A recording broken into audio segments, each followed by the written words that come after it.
అణుబాంబులతో బూడిదైపోయిందనుకున్న Japan లేచి నిలబడి అభివృద్ధిలో ఎక్కడికో ఎదిగింది. 680 చిన్న చిన్న ఐలాండ్స్ల కలయికే జపాన్. మొత్తం 12 కోట్ల జనాభా. ఆ దేశంలో 70% అడవి, 30%లోనే జనాభా ఉంటుంది. వాళ్ళకున్న పబ్లిక్ ట్రాన్స్పోర్టు మరి ఏ దేశంలోనూ లేదు. టెక్నాలజీలో వాళ్ళే టాప్. వరల్డ్ ఎకానమీలో 3వ స్థానంలో ఉన్నారు. ప్రకృతిని బాగా ప్రేమిస్తారు. నేచర్ లవర్స్ వాళ్ళు. అంతేకాకుండా చిరునవ్వు లేని ముఖం చూడలేం మనం. వాళ్ళు ఇంతగా ఎదగటానికి, వాళ్ళ అభివృద్ధికి కారణం ఏంటి అంటే వాళ్ళ డిసిప్లిన్. దానికి వాళ్ళు 3 సూత్రాలు పాటిస్తారు. Punctuality, cleanliness, order. మొక్కై వంగనది మానై వంగున అని అంటారు జపాన్ వాళ్ళు. అందుకే వాళ్ళు చిన్నపిల్లల మీద ఫోకస్ చేశారు. చిన్నప్పటి నుంచే వాళ్ళ పిల్లలకి డిసిప్లిన్ నేర్పడం మొదలుపెట్టారు. ఈ ఒక్క డెసిషనే ఆ దేశాన్ని, దాని ఎకానమీని మార్చేశాయి. అక్కడున్న చిన్నపిల్లలు చాలా క్లీన్గా ఉంటారు. ప్రతి ఒక్కరూ కొన్ని పద్ధతులు పాటిస్తారు.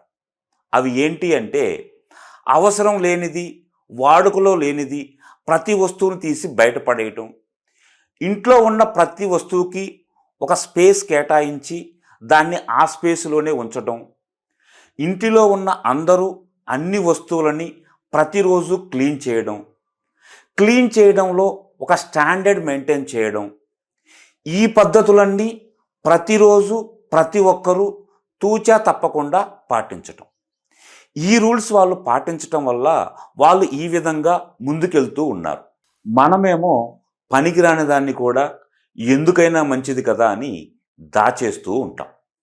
ఎప్పుడైనా ఇల్లు ఖాళీ చేసినప్పుడు, ఏ పండగకో ఇల్లు దులిపినప్పుడు ఏది పడేయాలో, ఏది ఉంచుకోవాలో కూడా తెలియదు. ఏది ఎక్కడ పెడతామో మర్చిపోతాం. ఏదైనా గొడుగు కావాలి అనిపించినప్పుడు ఇల్లంతా వెతుకుతాం, ఎప్పుడో దొరుకుద్ది. ఇల్లు క్లీన్ చేయాలి అంటే ఒకరి ముఖాలు ఒకరు చూసుకుంటాం.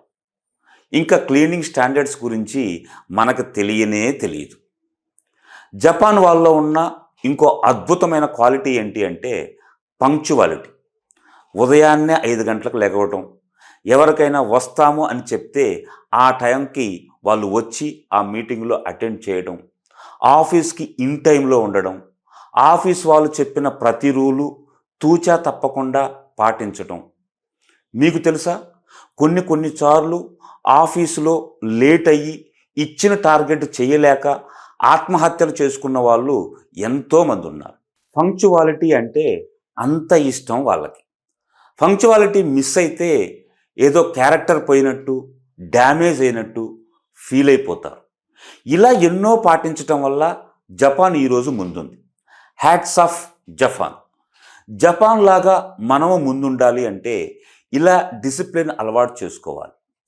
ఏదో జపాన్లో ఉన్న క్లీన్నెస్నో, పంక్చువాలిటీనో చూపించి మన దేశాన్ని నేను తక్కువ చేయట్లేదు. మన దగ్గర బోల్డ్ అన్ని పాజిటివ్ క్వాలిటీస్ ఉన్నాయి. ఈ జపాన్ పాటించే క్వాలిటీస్ కూడా మనం ఫాలో అయితే జపాన్ ఏంటి దాని అమ్మని దాటేస్తాం. ఏమంటారు ఫ్రెండ్స్?